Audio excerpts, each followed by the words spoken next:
জীবনের শেষ সম্বল ছিল বসত ভিটে, আর বসত ঘরটি টানা বৃষ্টির বলে গোমতী নদীর জল বাড়ার ফলে গোমতী নদীর একেবারে শেষ কিনারায় বসত ঘর চলে এসেছে।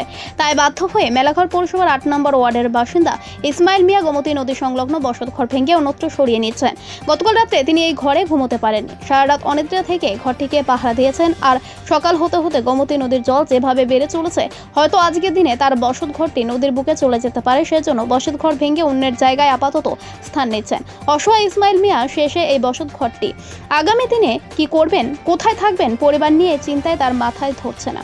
অথচ মেলাঘর পৌরসভার ইন্দিরা নগর ৭ এবং ৮ নম্বর ওয়ার্ডের নদীর পাড়ের মানুষগুলি দফায় দফায় বোল্ডারের ব্যবস্থা করার জন্য প্রশাসনের আধিকারিক এমনকি রাস্তা পর্যন্ত অবরোধ করেছিল, কিন্তু এই নিষ্ঠুর আধিকারিক বা সরকার বোল্ডারের ব্যবস্থা করে তাদেরকে বাঁচানোর জন্য কোনো ব্যবস্থা গ্রহণ করছে না।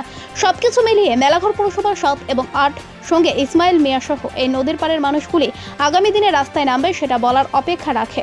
এই মুহূর্তে এই সমস্ত পরিবারগুলির ওপর সরকারের সজাগ দৃষ্টি মনে করছে বুদ্ধিজীবী অংশের লোক। আমার নাম ইসমাইল মিয়া। এই জায়গাটা কোন জায়গা? এই জায়গাটা ইন্দ্রনগর ৮ নম্বর ওয়ার্ড। তো আপনি অসময়ে ঘর ভাঙতেছেন? অসময়গর বাংলাদেশি আমরা বলতে দিব কইছে না, তারা আমরা গাঙ্গের কাঁথাত বাড়ি, কিন্তু অনেক বাড়িঘর ভাঙ্গিয়া গেছে। এখন আমারটাও ভাঙ্গার পথে এদিন আন্দোলন করছি। আমরা আরও অ্যারেস্টমেন্ট করে নাকি এই করে থানার লোকে, কিন্তু আমরা কোনো সরকার থেকে কোনো পাইছি না। না, এখন ঘর ভাঙতেছেন কে রে? আপনার ঘর এই তো ঘর তো নদী নিয়ে গেতেছে, এখন গাঙ্গে নিয়ে গেতেছে, পালা তুলতেছে গাঙ্গের মধ্যে, দেন ভাঙতাছি। তো আপনার এই বসতঘর যে ভাঙে নিতেছেন, আপনার অন্য কোনো জায়গা আসেনি? না, অন্য কোনো জায়গা নাই আমার। কোথায় থাকবেন এখন?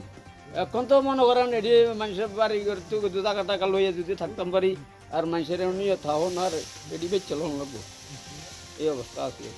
কালকে রাত্রে এই ঘর তো আর ঘুমাইছেন না? না, এগুলো ঘুমান থাক দূর কথা, উঠানে থাকতে তো কষ্ট হয়েছে।